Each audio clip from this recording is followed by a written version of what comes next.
L'effusion du sang très précieux de Jésus-Christ dans le jardin de Gethsémani. L'heure décrétée de toute éternité s'approchait à laquelle le Fils de Dieu devait se sacrifier pour nous pécheurs, au milieu de cruels tourments. C'est pourquoi, après avoir célébré la Pâque avec ses apôtres et avoir laissé le gage le plus sincère de sa charité dans l'institution du très saint sacrement, il sortit du cénacle et se rendit à Gethsémani, où il avait coutume de se retirer pour prier. Dans cette prière, il se trouble, s'attriste et souffre l'agonie de la mort.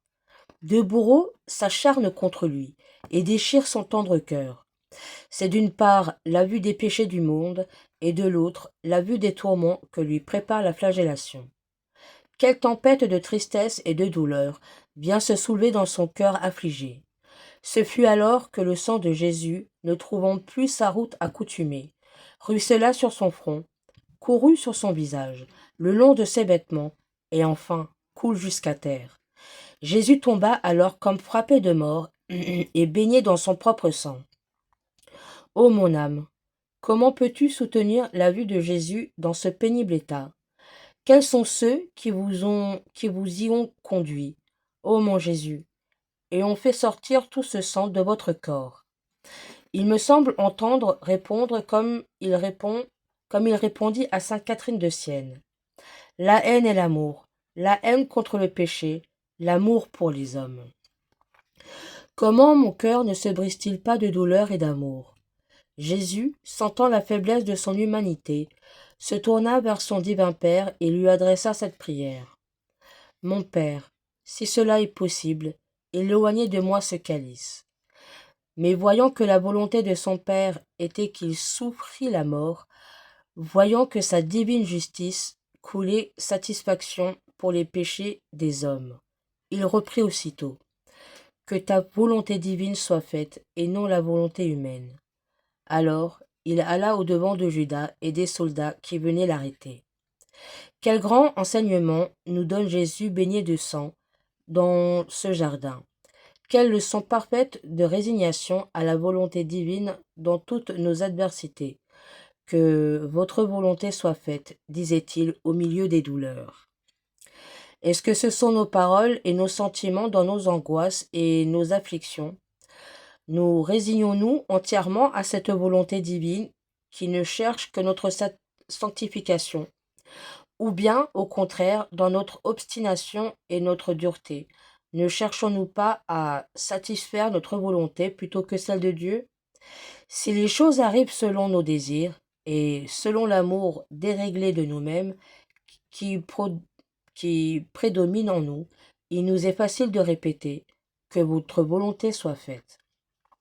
Mais si elles sont contraires à notre désir, nous nous irritons, nous nous dépitons, et si alors nos lèvres répètent des paroles de résignation, nos actions les contredisent. Prions. Jésus, baigné de sang dans le jardin de vos souffrances, vous m'instruisez et me confondez. Au milieu de tant de peines, vous êtes prêt à faire la volonté divine jusqu'à souffrir la mort. Alors que moi, pour le plus léger contretemps, j'abandonne cette parfaite résignation, qu'à toute espèce de titre je dois à votre très saint et très aimable volonté.